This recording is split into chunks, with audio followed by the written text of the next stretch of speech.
Microphone live. There we go. We're live. Wait. Hey, Brian. Okay, go ahead. Yeah.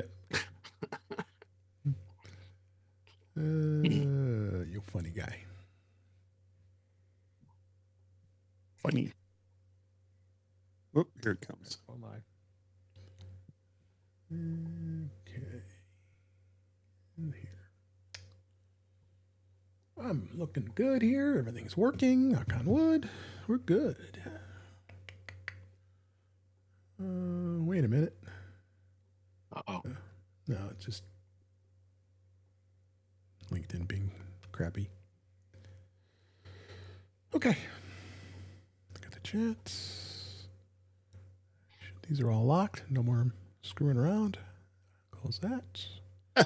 The night has only begun, Dave. No, it's locked. I can't do anything. Oh, but the screwing around part you're wrong about. Yeah, I can't. Yes. I can't manipulate anything, which is good. Cause more trouble. Yes. As far as you know. Yeah. How you doing, Wither Bucket? All right, let's get going. In 5, 4, 3, 2. Welcome to episode 413 of In Touch with iOS, the podcast that keeps you connected to the ever-changing Apple ecosystem. I am your host, Dave Ginsburg.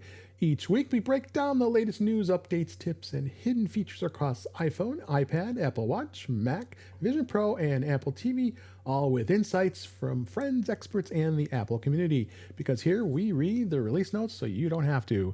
So we got a full panel this week. I love it.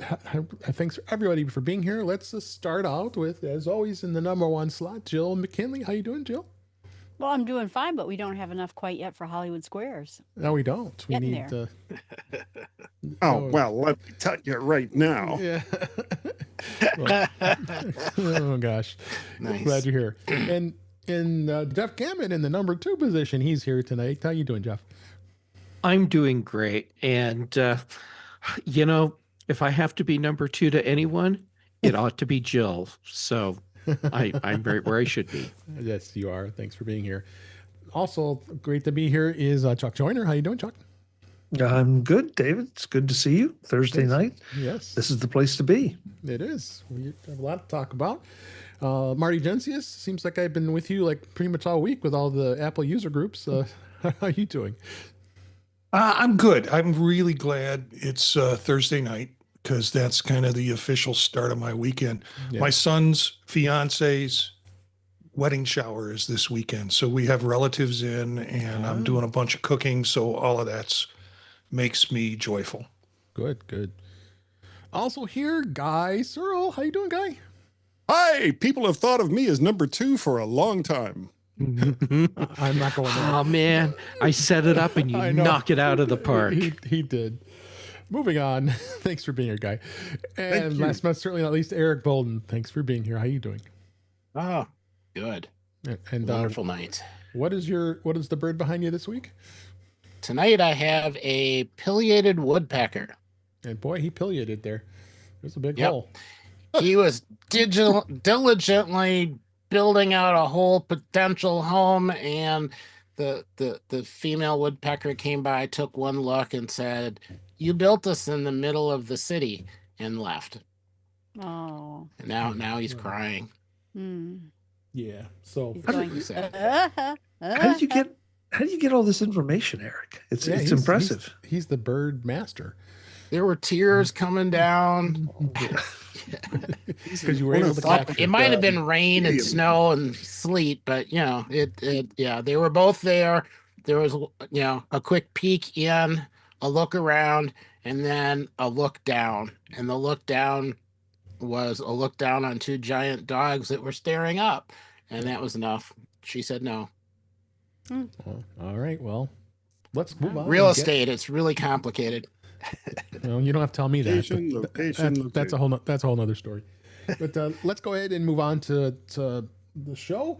We have breaking news. This literally came off the press here a few hours ago, and ITC judge rules that Apple Watch blood oxygen workaround does not infringe on Masimo patents. Apple blood oxygen sensing implementation in the US does not infringe on the patents owned by Masimo, and Apple will not face a revived revived import ban. A U.S. International Trade Commission judge said this week, after it was found that they violated Massimo's patents, of course, as we know, the blood oxygen sensing, the Apple Watch faced a U.S. import ban. If you remember that, back in 2023, which still is in place to today. But they began reselling it not shortly after the next month in January 2024, and they didn't do the functionality. But then Apple in August of 2025 did find that workaround where it was able to bring the blood oxygen sensor back to the U.S. Apple Watch owners. Data collected by the blood oxygen sensor on the Apple Watch, but it's processed by pairing an iPhone rather than the watch itself, resulting in information can be only viewed on the iPhone.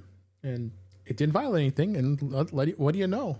A judge agreed with that, so this is good news, I think, because I have this. I think a few of us have this Series 11, and I'm happy to see that that's not going to have. We'll start with Jeff. What do you think on this? I think this is actually great. Okay, whether or not Apple infringed on Massimo patents at this point seems almost secondary to what's going on, because it was very clear Massimo had no intent of cooperating with Apple to resolve the issue. So getting to a point where a judge is like, okay, you got your thing, Apple changed what they're doing, and then you turn around and say, oh, no, they're still violating our patents. Okay, the judge was like, no, we're done here. And I think that's fine. Yeah, I agree with that. Marty, how about you? What do you think? You're muted. I think it's great. I use the blood oxygen sensor, having a history with AFib and other sorts of heart issues. That's one of the things that I need to monitor. And, I hope this is rectified with all of the watches that were shut down.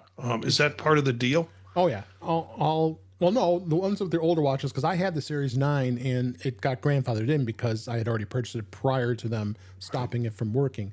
So if I still have had that, actually my wife has my Series 9. I think about it, so she's able to use it the way it used to work because they couldn't pull it off. It only happened when during the Series 9 model year that they pulled it on any future sales. But yeah, beyond that, any other model since has not been able to do it the old way. But now they can. Will it be able to go back to the direct on watch response? Well, according to the article, it just says that they just ruled that allowing that they're saying that Apple is not infringing on just what they're doing using the iPhone. So I think that is how they're not, is by not doing live. Yeah.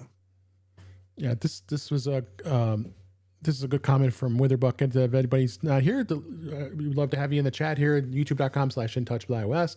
He says, I haven't been sure that the oxygen in my blood has got this watch in over a year. So yeah, it's that's probably the thing. A lot of people probably just forgot about it, I would think. Chuck, what do you think of this? I don't want to rain on anybody's parade, but if you go down a little bit farther, it says that since today's decision is preliminary, the full commission will need to affirm the ruling. Oh, yeah. So I'm holding my breath. Obviously, I think this is great news.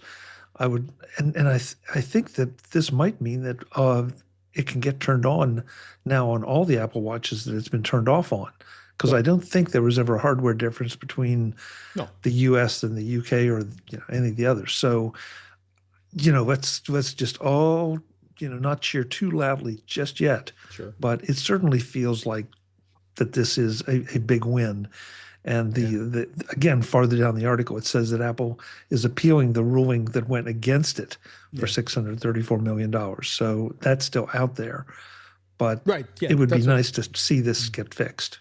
Yeah, let's not confuse it. This is the version that they came out later, allowing them to be able to use the iPhone as the device to show the blood oxygen as opposed to showing it directly on the watch, on the Apple Watch. So yeah, the original way it was done is not. They can't do that until that gets overturned. But it doesn't seem as possible. Did you ever want to add one more comment, Jeff? Nope. You hit everything that I was going to mention. Okay, great. Jill, you tell us what you got.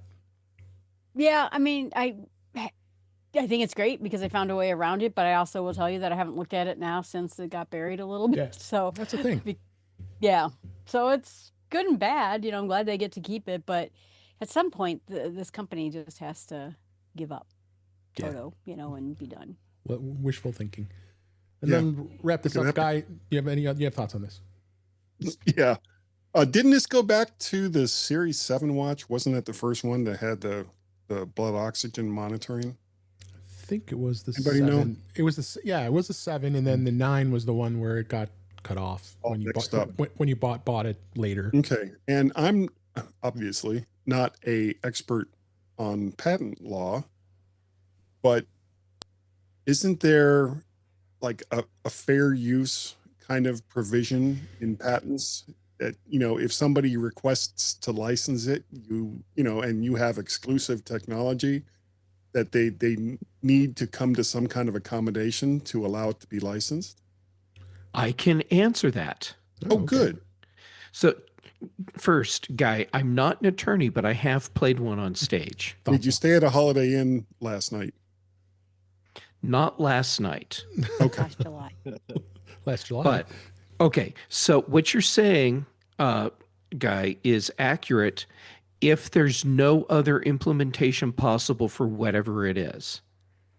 So, like for technologies, like there's been a thing with some of the wireless communication technologies where that's the only thing, and so then in a situation like that, that technology or that patent has to be licensed to other people.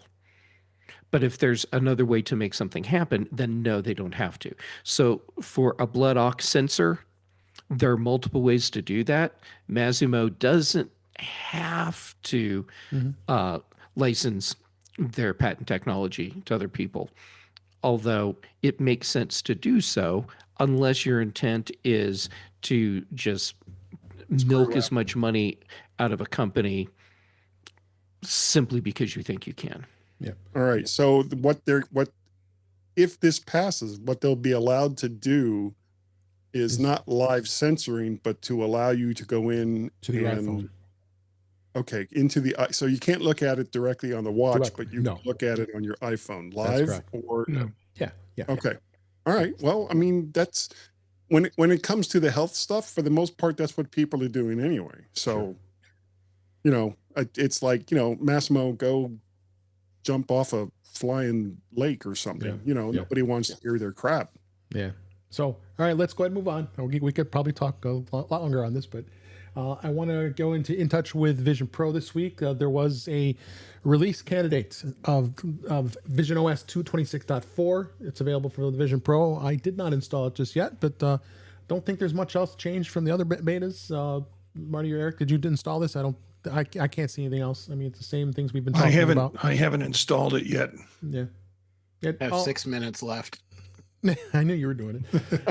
So I don't think there's much else to talk about it. Once it comes out, we'll see. Because you expect the release candidate was released this week. I would anticipate it'll be out probably next week, Monday or Tuesday, usually Tuesday, with that. So I got a link in the show notes if you want to see more info on that. But I also found this interesting article here. This was just released today, and Apple's Vision Pro gains smoother gameplay with NVIDIA's top GeForce Now streaming plan. NVIDIA's been NVIDIA's most expensive games streaming plan now supports 90 frames a second gameplay on the Apple Vision Pro. The GeForce Now also streams at a higher resolution for Vision Pro compared to other headsets. It will now support it will support up to 120 hertz refresh rates, which is the M5 Vision Pro. The original M2, which Eric and I still have, is at the 100 hertz refresh rates.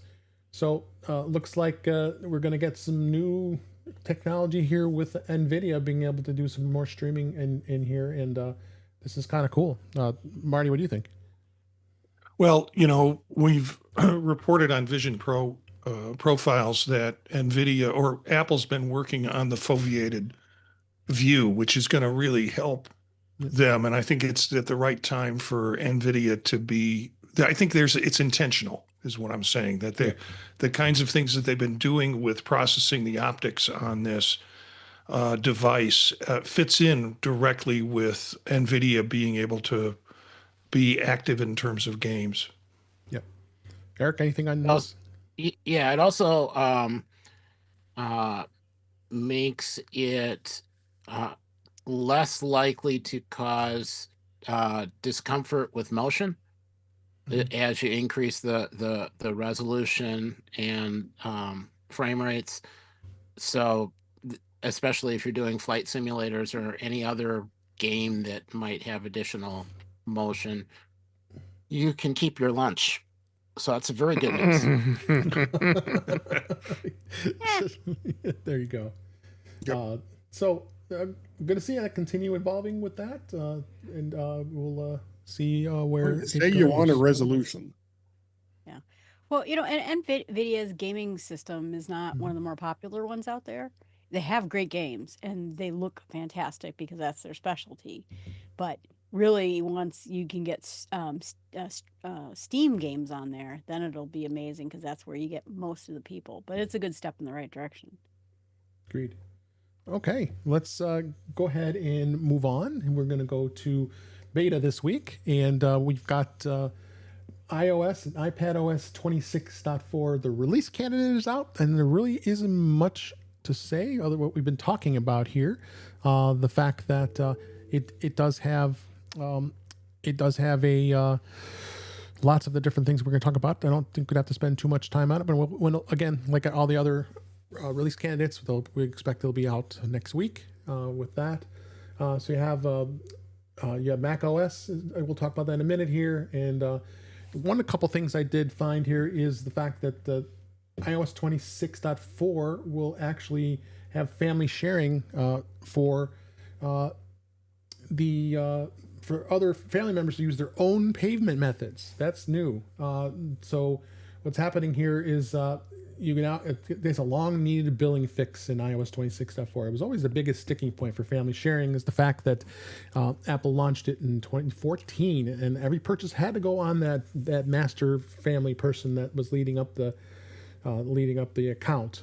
So that was kind of a pain to have to charge things. But nowadays, we got multiple families that are not in the household, and why they should be able to charge things on that too. I think that was a good score when coming up with that. Anybody have any comments on that? I was going to say my brother will appreciate it, who at 2:00 in the morning is trying to buy anime. Why won't this buy? Jill, wake up. Well, there you go. All you have to do, Jill, is just authorize him to do it without having to notify you, and then everything will be okay. Ah. There you go. Yeah.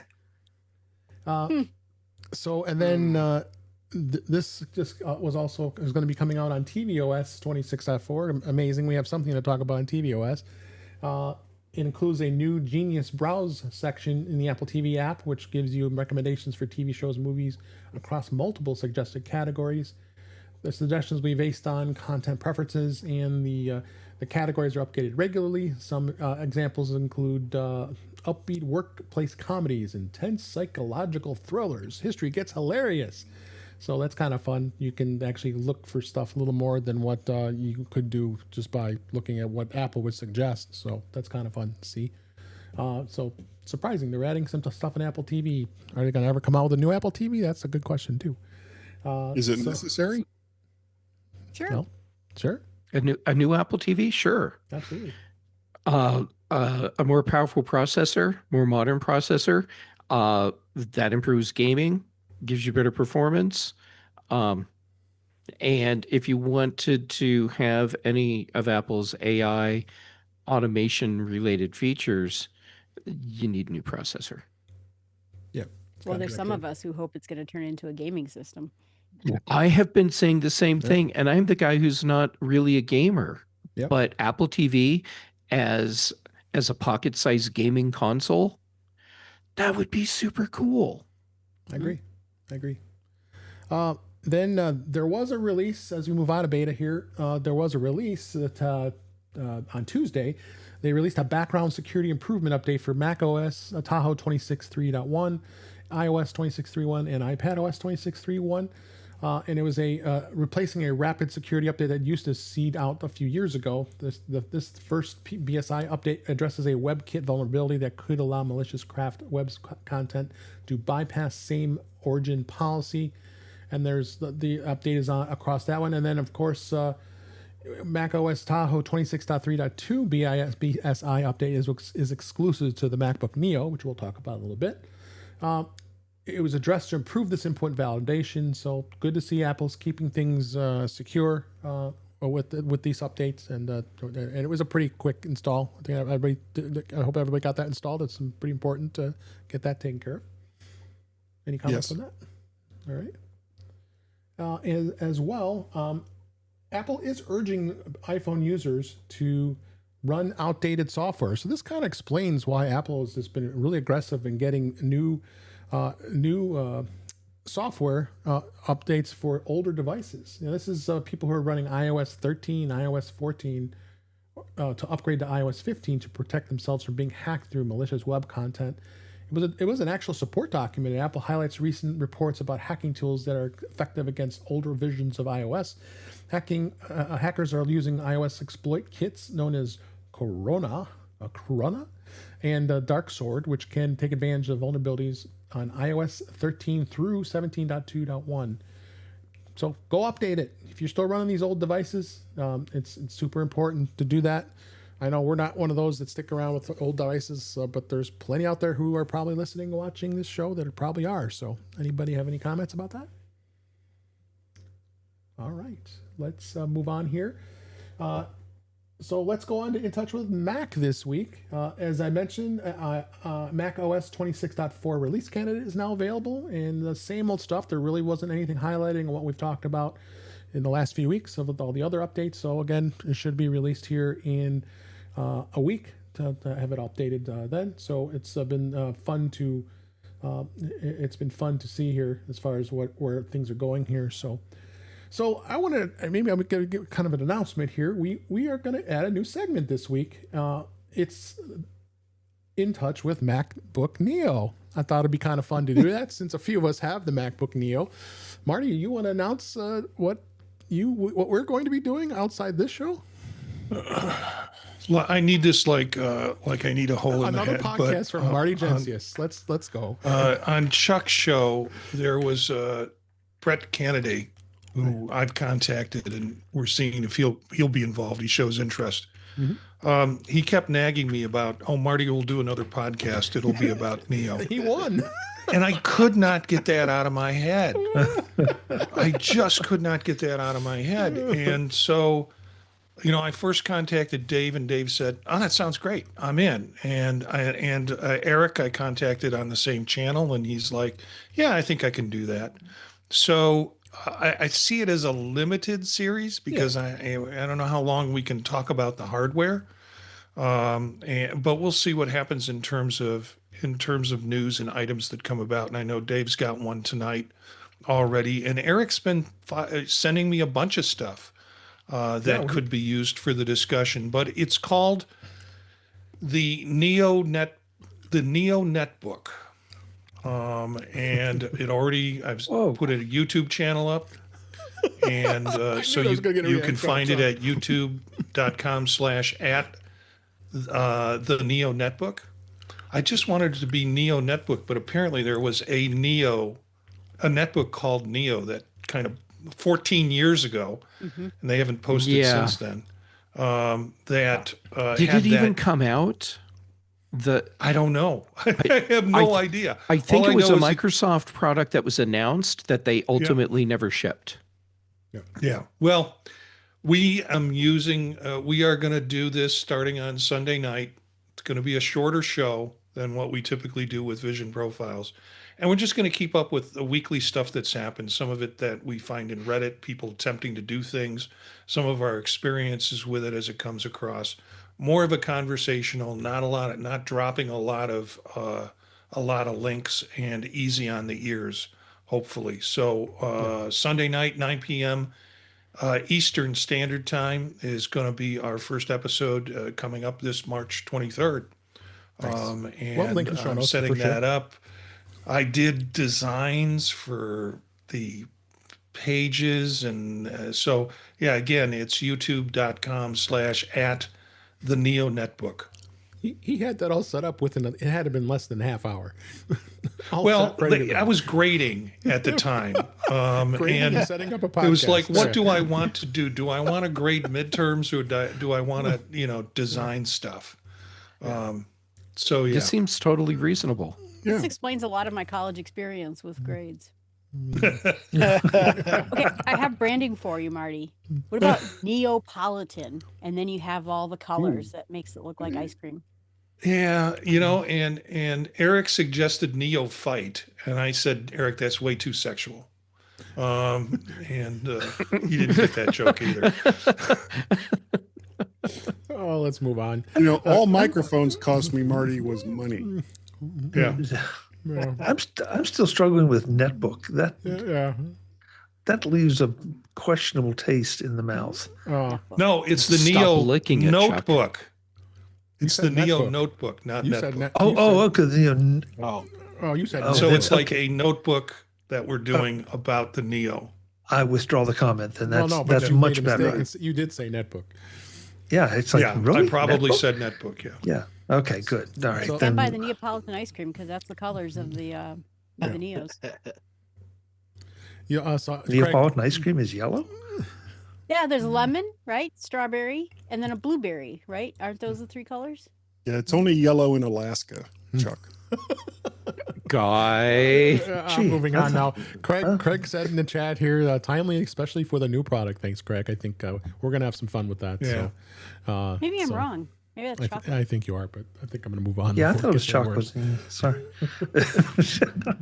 worse. Sorry.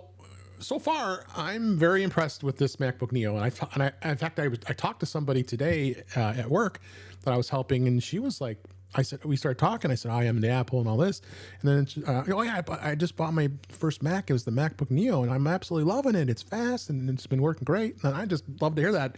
And I said to her, I hope she listens to the show. Hopefully you listen today, and hi Jess, and we'll. I'd be curious to see what her impressions are, and she's not anything like us with being nerdy guys here, guys and gals. So it's kind of cool. But I've been pretty impressed with this Mac. I mean, I've got 2 articles already here this week that came out specifically, and I think this is new for Marty and Eric that I just found today. And one of them was despite hardware limits, Parallels is working fine with the MacBook Neo. Think about how much processing speed you really need to run Windows on a Mac, especially with the way it works here. So it says it is impressive at the $600 price, but the A18 Pro processor is probably one of the biggest compromises compared to modern MacBook Airs. That this was an Ars Technica in the review, but those who have limited resources, it's still good enough to run Windows on your Mac using the Parallels virtual software. So says Parallels themselves, but with them testing and benchmarking, it had declared the Neo suitable for lightweight computing and everyday productivity.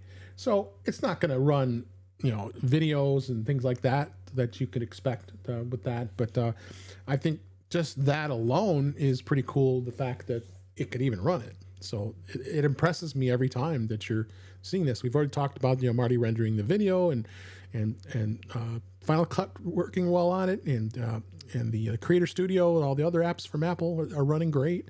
Office has been fine. I've been running Outlook, and how much of a pig Outlook can be sometimes, and it's working really well. So, Marty, Derek, you have any comments on this? I've seen some comments on Reddit where people are talking about things that they're having trouble running it with. Okay. And they're always referencing Microsoft products. I hate to say that. Although there are articles that say I had 40 windows in Chrome open and there was no problem whatsoever. I think there was a reference to Teams, and people were having trouble on Teams. I'll have to field test that, but who doesn't have trouble on Teams? Yeah. Right. I say, Teams is just trouble. don't get Chuck started. It doesn't matter what platform you're on. Yeah. No, it doesn't. No, Exactly. it doesn't. I hear it about Windows every day too. It's not just Mac. So then other article here was it was said that they didn't run the MacBook Neo with Premiere Pro and almost 60 Chrome tabs opened at the same time. Chrome, we know how that browser works really well, and it was impressive the fact that it did keep up with the 4K video editing and the heavy duty multitasking without slowing down. So just two more things that impresses me of what this MacBook can do. It's not for everybody, but I think even not only elementary and high school, I think this is going to be a great college. And all these students coming to college for the first time now this fall. I would love to see how well it does when these kids are coming back, going to college after their summer break. How incredibly well they'll sell. I'm pretty confident to feel that that's going to happen. And Yeah, I had a student come up yesterday after class, and she goes, and I had my Indigo one, and she goes, "Is that the MacBook Neo?" And I'm like, "Yeah." And I took it out like I was going to show it to her. Yeah. And she said, "Oh, no, I got one. It's really incredible." Nice. I think she got silver, like Dave. But she, so this was weird. People are starting to spot them in the wild and realize what they are. Yeah. Well, if you got the color, but go ahead, Eric. Yeah. Well, I was going to say the other surprising thing I'm getting is, yes, a bunch of new users or users that haven't had a Mac in years and years, but I'm also seeing people that have Macs, even more powerful ones, especially work-related ones that need to do something that's not work-related. And the new rules are saying, nope, you got to keep the things separate. And no one could really easily afford to do that before.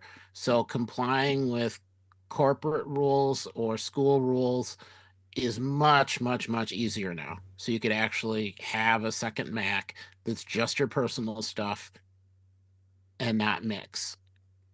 Yeah, absolutely. So I would be curious to know how it would work as a podcast machine. I mean, not for something like, your setup, Dave, because I think that would probably freak it out. But just being on, you have? Mm-hmm. Yeah, and it worked? Yeah, works fine. Okay, so you used Ecamm with it, and it was good? It was. Wow. I was playing around with I it. guess we know what Guy's next computer is going to be. Man, I won't. Yeah. Probably. He's keeping quiet. All right, let's go ahead and move on. And we'll here and there talk about the MacBook Neos in a segment. It might not be every week, but like Marty says, they're probably going to be a limited series of that podcast. But we'll have some fun. So let's go on and talk about a new product release that happened this past week. The AirPods Max 2. This was surprising. I mean, we had been waiting for almost 5 years for a new pair of these to come out. And the amazing thing is the fact that it has the H2 chip in there, and it's got more effective ANC, and it's got the adaptive audio and live translation, just like the AirPods Pro do. And it's definitely got some good sound quality, auto conversation awareness, the voice isolation. So a lot of the things that we've been already experiencing with the AirPods Pro 3 are going to be now over on here. And that active noise cancellation was improved with it as well. Looks pretty much the same. And, of course, I'm looking at the Apple's press release, so they're going to go hype it up pretty good here. But even voice isolation, and even with the camera remote, you can capture content at a distance by pressing the digital crown on your AirPods Max to control your camera too, which is kind of cool. So overall, I think it's pretty cool, but you got to expect it's going to go an increase in price. So it went up $100. So it's now $549 for this pair. Of course, USB-C. There's so many people out there, like our friend Jim Ray. He's got the original AirPods Max and keeps putting them in the freezer every week when he stopped working. We always laugh about that. But I think comparatively speaking, yeah, there's some pretty good upgrades to this headphone, and even our friend Webb, he says he's on the fence. He might get them. But I just have a feeling he will. I'm not AirPods. I haven't had AirPods Max. My wife has the AirPods Max, the Lightning version, and she's been very happy with them. And I don't think she'll care what these do. But what's people's thoughts on this? Jeff, I'll start with you. Surprisingly, I have thoughts on this. This is the first time I've actually been really interested in going and listening to AirPods Max. And this is a confession that will probably shock all of you. I have never tried AirPods Max at all. Neither have I. But AirPods Max 2, I don't know, maybe because they just came out and it's like, oh, there's the new thing. But really, I think it's more about the H2 chip and the new amp that they put in this.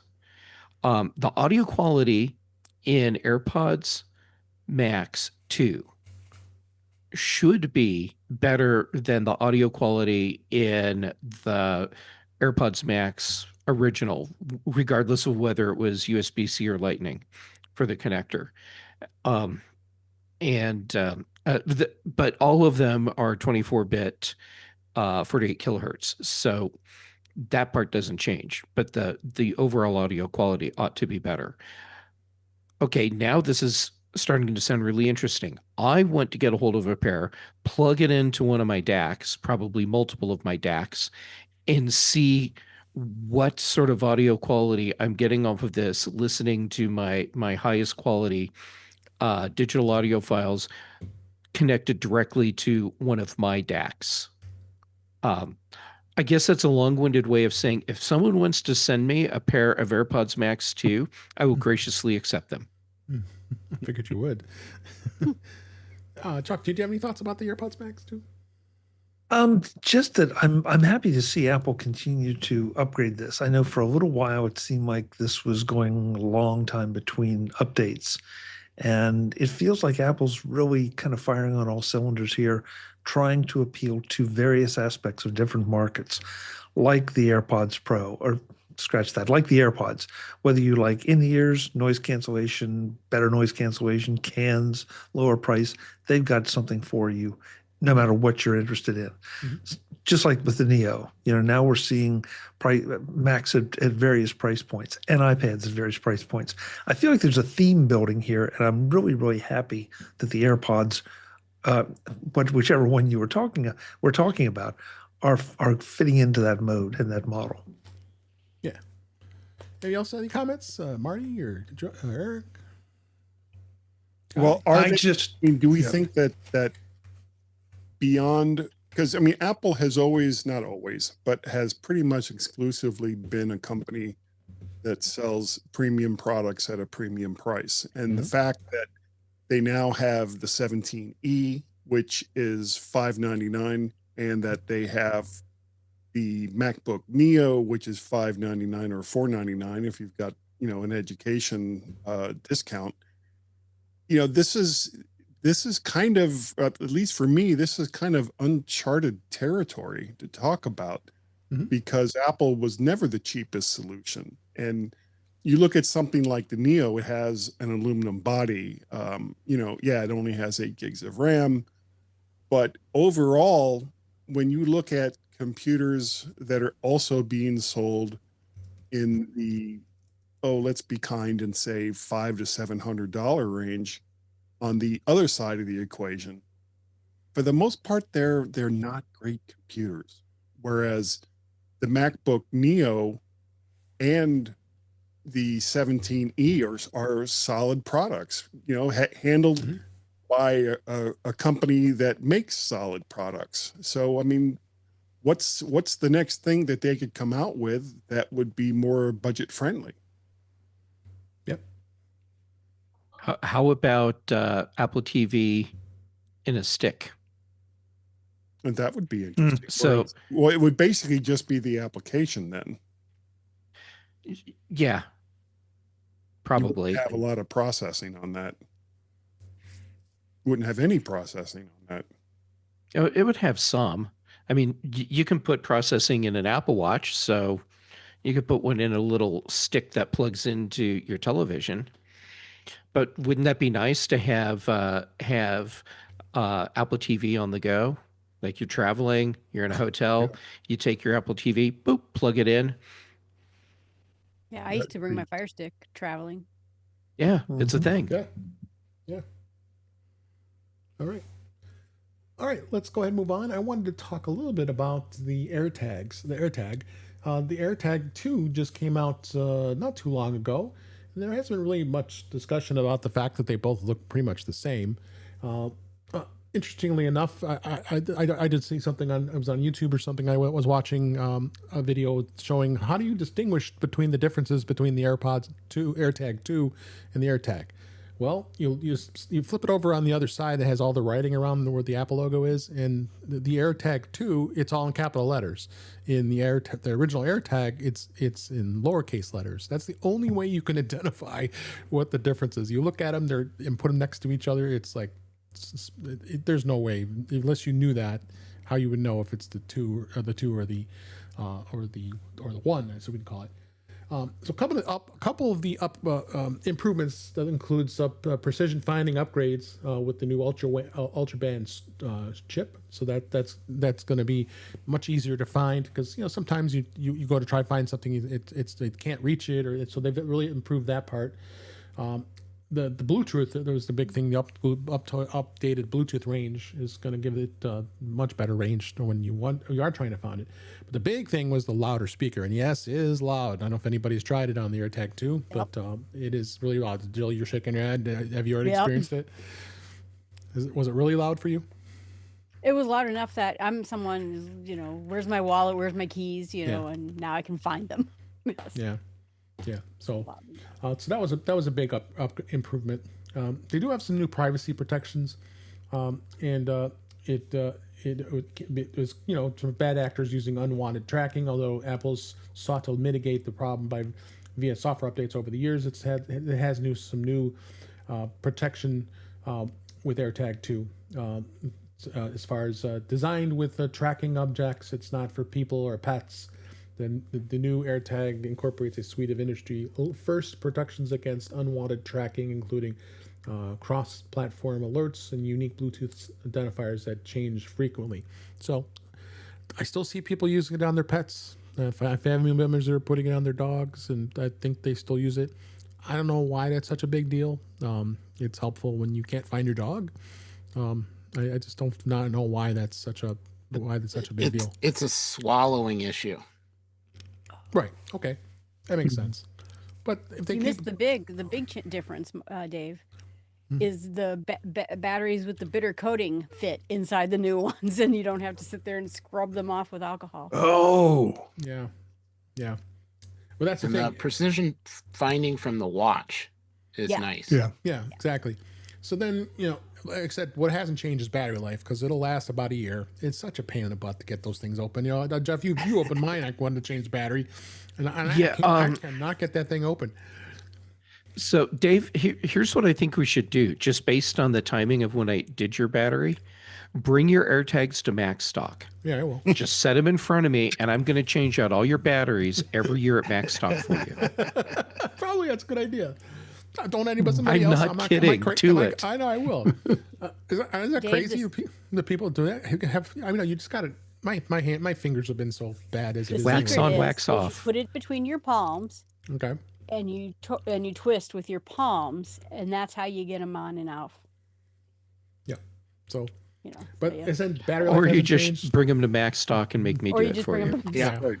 It works. Jeff's going to have a booth set up for people that can't get their we'll set up a booth. By the time you do about a couple hundred, your hands will be like sore as heck.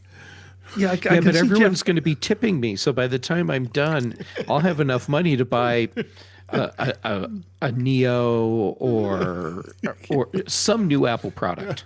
Yeah, I can see Jeff sitting in the back with a little stand with a little banner above his head, and maybe also selling lemonade on the side.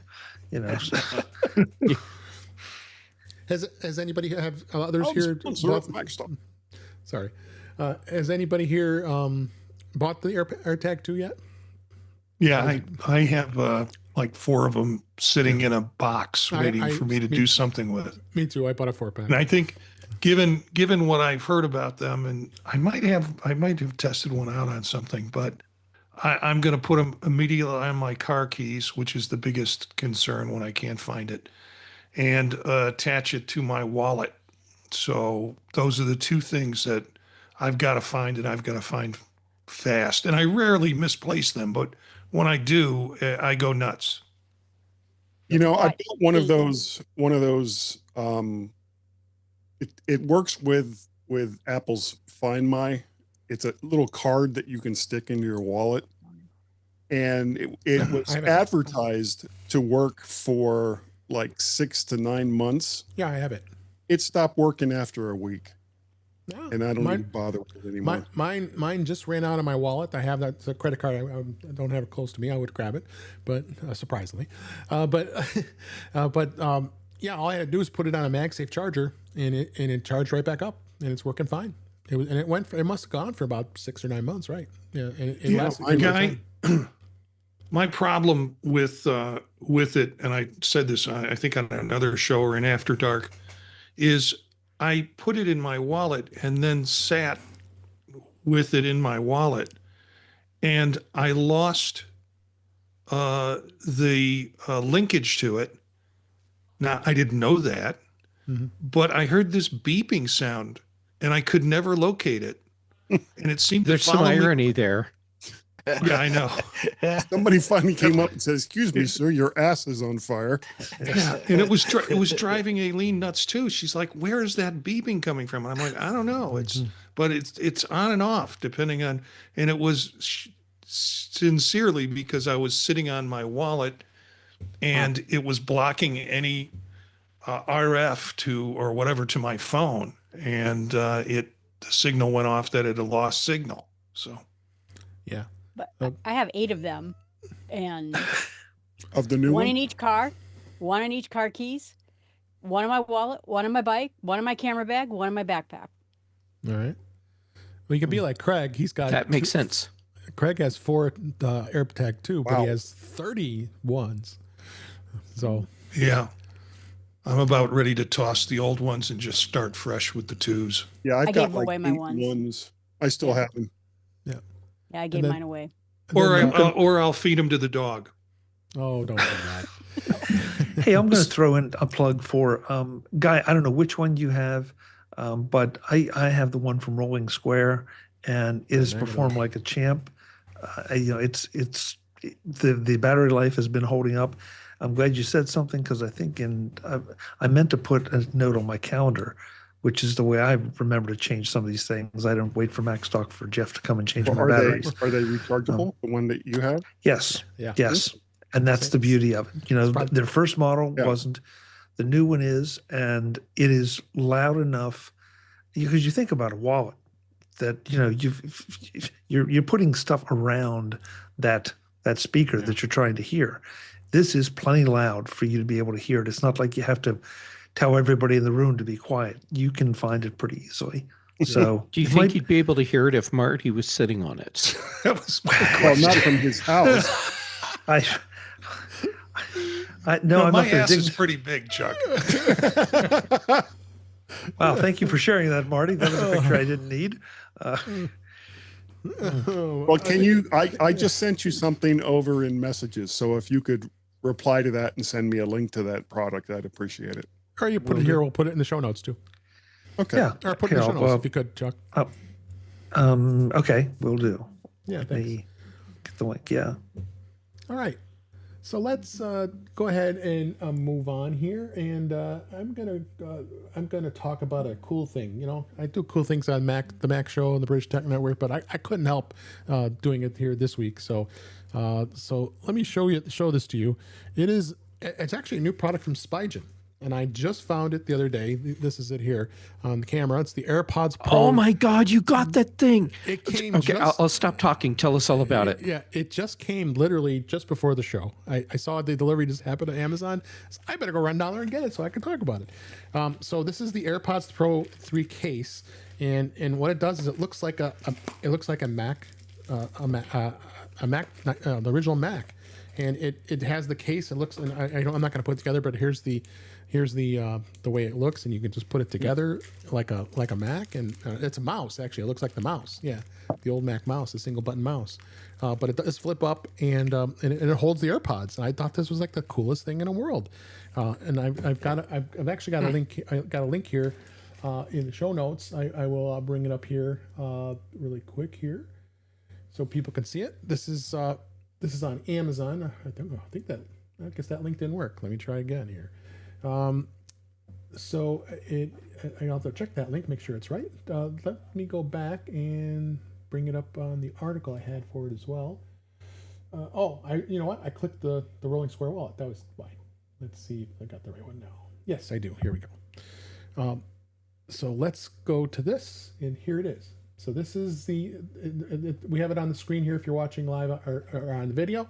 So it looks like an old original Apple mouse, and it just clips up, and it's showing the picture here, and look, it's the retro design of the mouse. It's the coolest thing, and this is made by Spigen of all companies. They're a pretty big case company, and all you have to do is use the button to secure it from on the so it's got a secure lock on the, because every time that the AirPods can flip over on its normal case, or when you have another case, it doesn't work. It doesn't lock it, so it could fall out, and but it's kind of fun. I think, and this is only like $24.99. I think it is.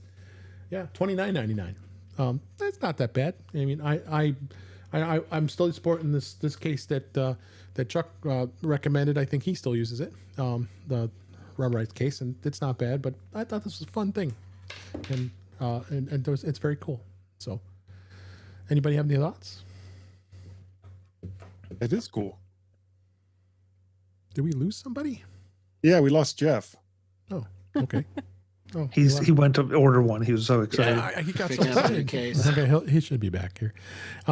So let's. So if anybody doesn't have anything else on that, let's go ahead and move on here. Let's go to some of the news stories this week. We got plenty of time here. So, Perplexity, they launched a Comet AI browser for iPhone with a built-in assistant here. So this is kind of cool. They released this they expanded the Comet browser to iOS, making the AI Comet assistant available to iPhone users.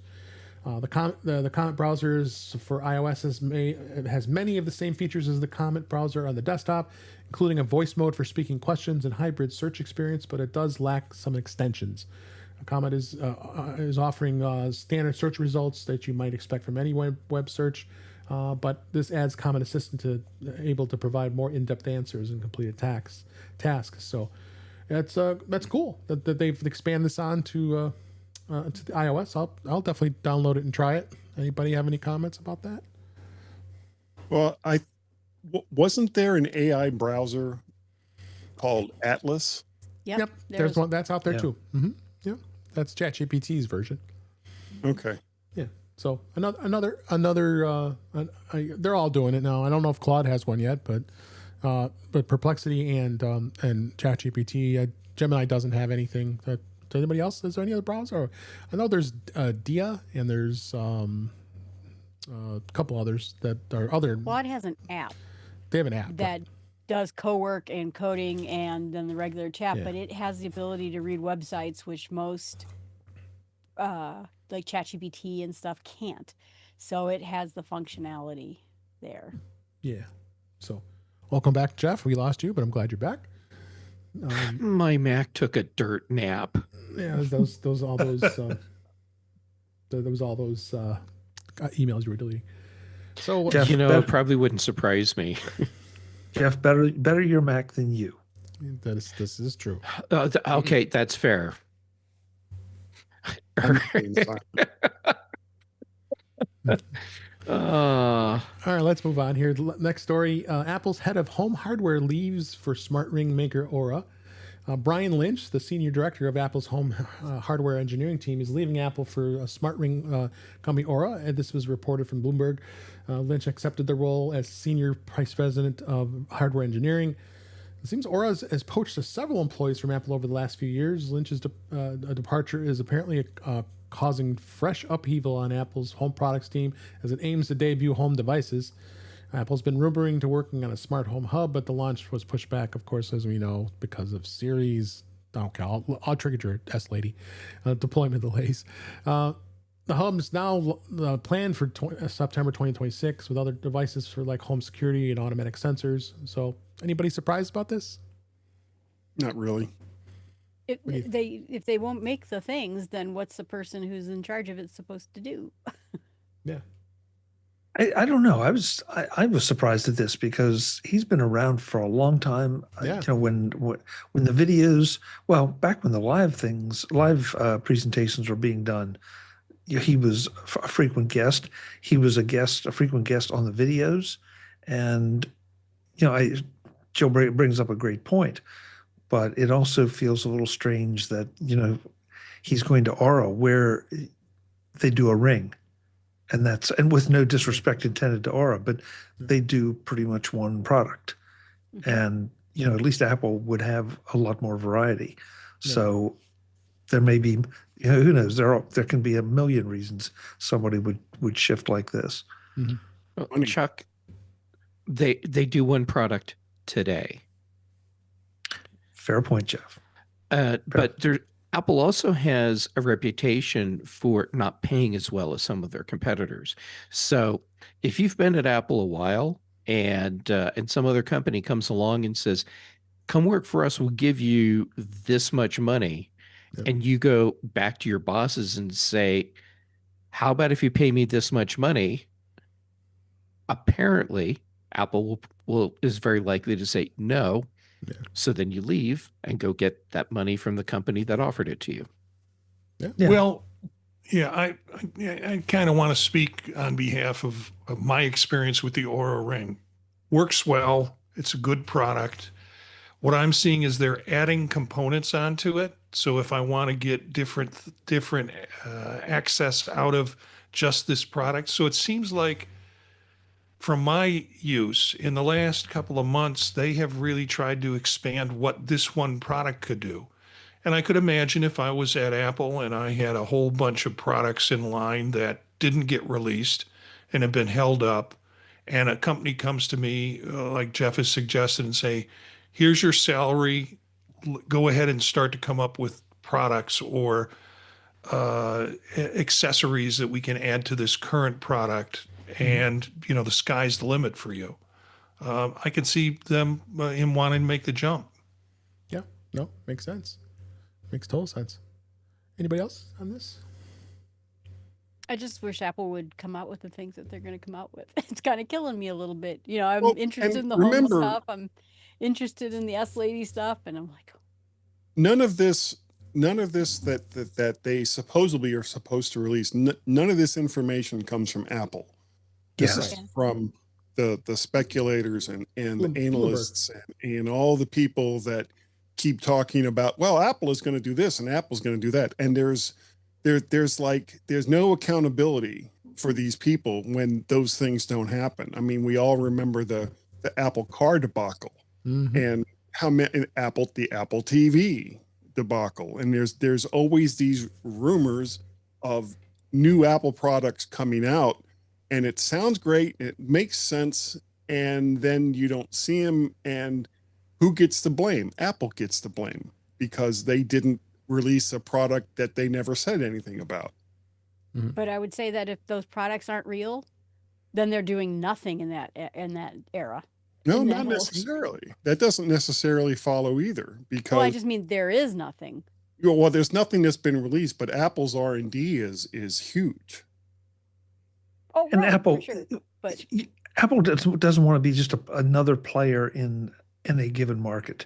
Right. They want to have something that they have a decent chance of having a healthy percentage or dominating. So it kind of doesn't make sense for them to get into the alarm clock market because you've already got an iPhone, and besides, what can you do with an alarm clock? So that's where some of the rumors, if you pass it through that filter, it just doesn't hold water. It falls apart. Yeah. Yeah. Apple doesn't play the let's throw crap on the wall to see what sticks game. Oh, for They- sure. They leave that for Samsung and, you know, so many of the, and that's not to say that, you know, a lot of the stuff that Samsung has come out with, and, you know, there just didn't seem to be a market for it. That's not to say that it wasn't worthwhile. And they're still working on it. Like Samsung Dex, for example, is an amazing product, but it will probably never really become all that mainstream, which is a shame. Yep. All right. Moving on here, let's talk about, well, Apple has now made the first iPhone that had its Lightning connector. It's now obsolete. The iPhone 5 that launched back in 2012 is now considered obsolete, according to Apple's list of vintage and obsolete products. The Apple moved the iPhone 5 and the 8 gigabyte iPhone 4 from its vintage list to the obsolete list today, and they do that quite a bit. And again, what vintage means, it's over 5 years since it's been distributed for sale. Obsolete is the 7-year mark. Sometimes Apple stretches its timelines, but so the 5 was out in 2012, and then it discontinued it in 2013 when it launched the 5S, and then that lovely 5C with all those colors. Remember that iPhone? And then the iPhone 5 was added to the list in 2018. So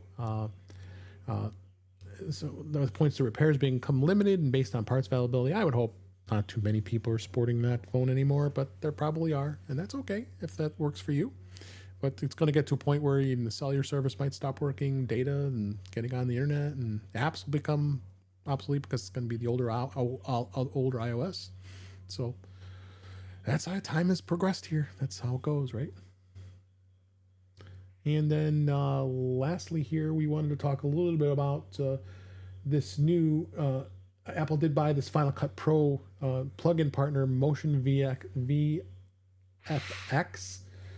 It was announced that over 15 years that they created a world-class and visually inspiring content for effects and video editing, and then they've been working with Apple for all this time. So Apple finally decided to go through and buy this company. Jeff, did you have any insights on this? I think this is probably a good thing for Apple. Then they can continue on with this. Sure. Excuse me. Yeah, I think it's a good thing for Apple. I think it's a smart move for the Final Cut product. Final Cut Pro is a really nice nonlinear video editor, but its reputation was tarnished when Apple made, I'll call it a bold move, to throw out their code base and start over, which they kind of needed to do. They were really coded into a corner and had to do something. And while a lot of people have moved back to Final Cut Pro, it still doesn't have the same level of love from users that it had once before. Okay. So doing something like this that enhances the usefulness of Final Cut Pro without you having to go buy extra plugins to make it happen seems like a good. Here's my expectation, Guy. Once they finish getting everything rolled in, we're going to get a Final Cut update at some point that this is just included. It might be part of the Creative Studio package, but it'll be something that you get without having to invest more money to get the plugins. That would be nice. That's my hypothesis. All I right. almost subscribe to it. And it's about $30 a month, and so it would fit nicely inside of the creative. What, the Motion FX? That's what you're paying $30 a month for some of that stuff? Yep. Okay. I wasn't aware it was, well, most plugins are expensive. I wasn't aware they even had a subscription model. They had some free plugins, but they also had some. You also had some that you had to pay the subscription for. So Okay. Apparently, some of my prescriptions are wearing out. Chuck, do you have any thoughts on this? I love this. I mean, Motion VFX has done some really great plugins. I have several of them. And I think anything that ups Final Cut's game is a good thing. And they've been kind of easing out, very gently, a few enhancements here, a few enhancements there. And I do have to comment though on Jeff's discussion or comments on the old version. Yeah, you're right. I think it was a botched launch. That was the problem, because they wanted everybody to go cold turkey, and that was a real problem. But having started to learn the old Final Cut, which the learning curve was insane, versus the new Final Cut, for someone that was just getting started, had maybe 6 months of experience, it was like night and day. I mean, it was so much better. And it was one of those things that, and I've attended a number of discussions on this, that once people learned how to use it, it was so much more powerful and so much better. The professionals just didn't want to take the time to learn to use it, because they already knew how to do the old one, and it was doing everything they needed, and they could get paid for it. Right. And so, it's one of those things. It would have been better if Apple hadn't done the cold turkey kind of thing, but that was a slip up. Yep. All right, Marty, Eric, you have any thoughts before we move off this? I am new to Final Cut. Okay. And so I appreciate all the pain you lived for me.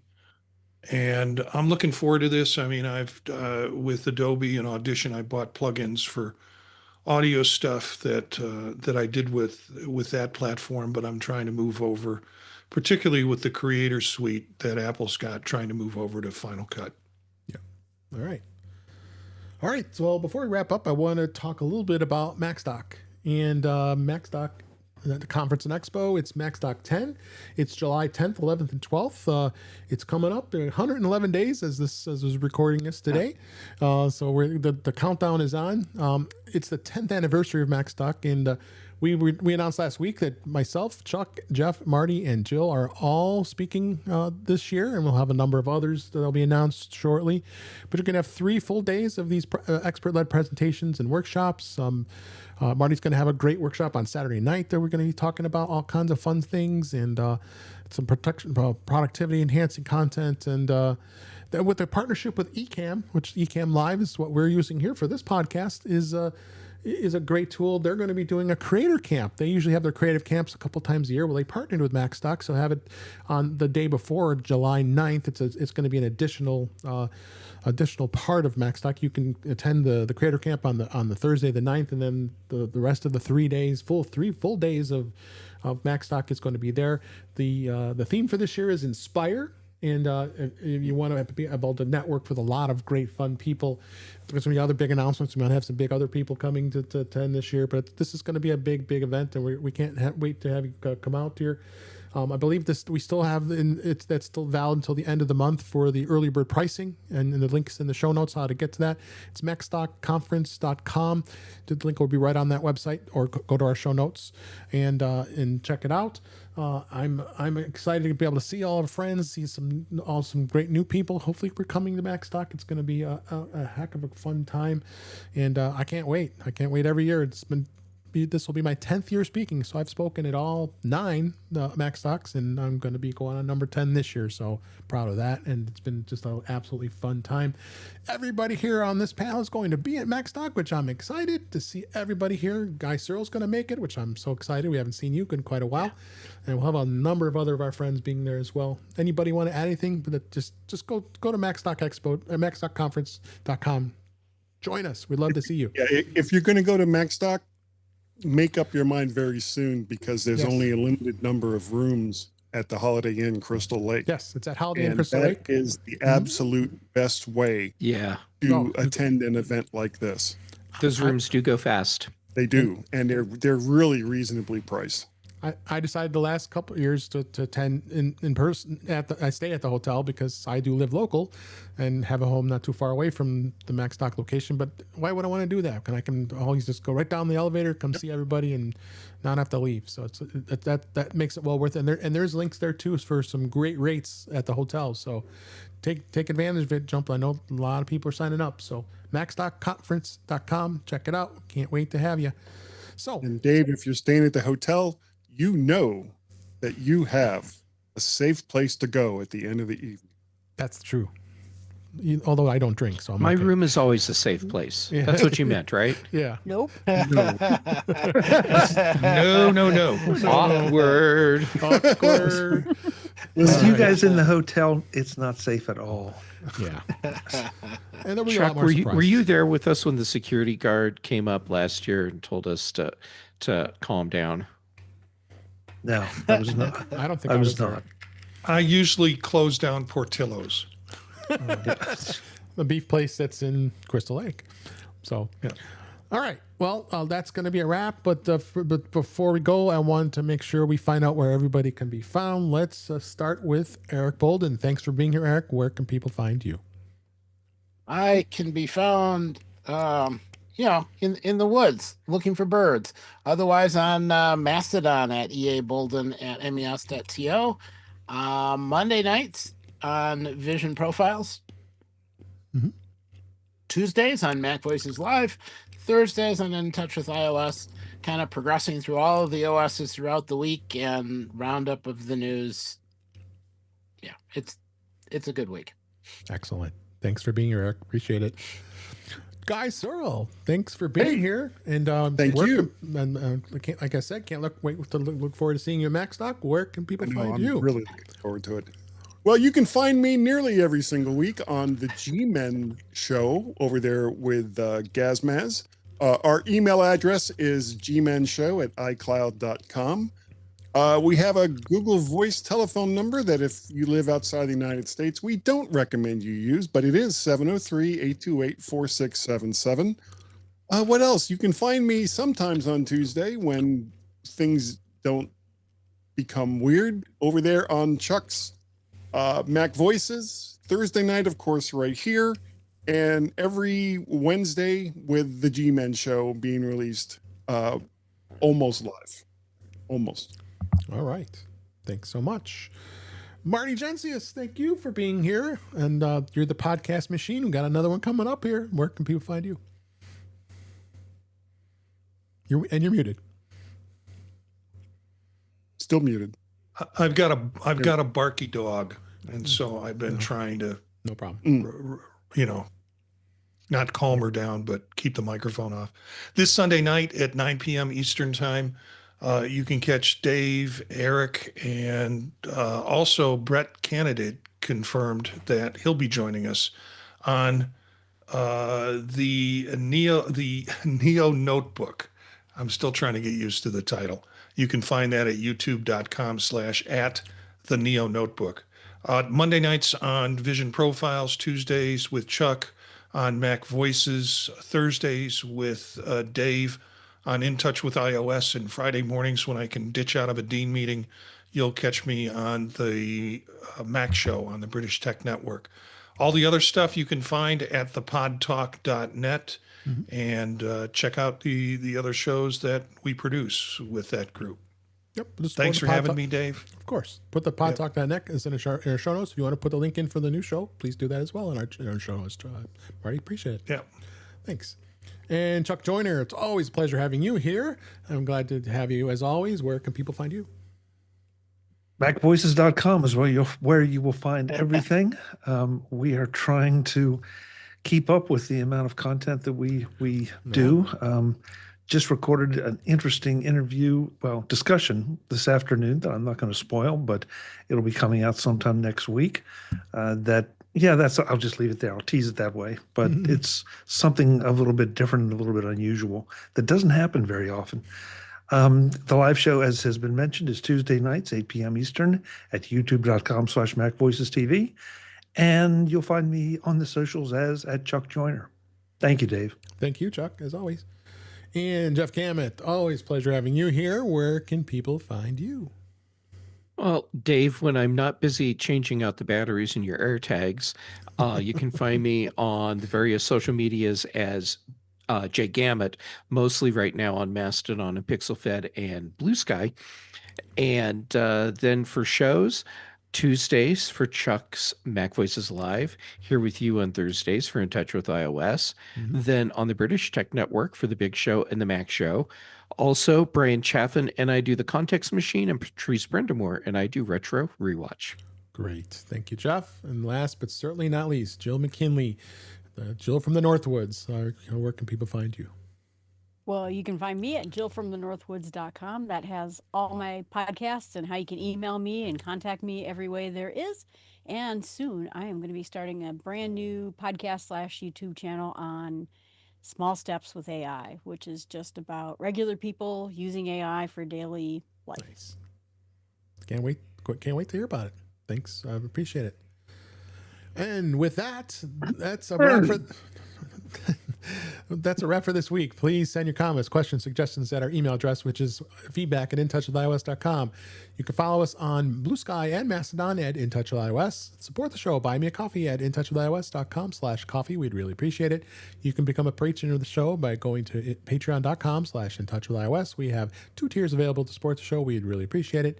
Make sure you like, share, and subscribe so you are notified when we are live streaming on Thursday nights. It's 8 p.m. Eastern, 5 p.m. Pacific. Thank you, Brian and Witherbucket. I think we saw Craig and a number of others. Thanks for being here in our chat. You can be here live with us, hanging out and talking with us out on the show.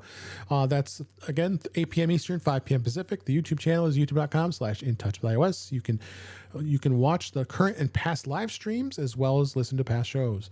You can subscribe to the show in your favorite podcatcher, including Pocket Cast, Overcast, Apple Podcasts, and many others. But better yet, go to intouchwithios.com where all the links, all the ways to listen to us they're out on that site. And I am Dave Ginsburg, and you can find me at Vision Profiles on Monday night with Marty and Eric. We always have a blast talking about Vision Pro. Mac Voices Live on Tuesday nights with Chuck and the rest of our gang here. And Thursdays we record In Touch with iOS. And Fridays I'm on the Mac Show on the British Tech Network. So you can find me there as well. And with that, thank you all for listening, for watching, supporting the show. We really appreciate it. And we'll talk again soon.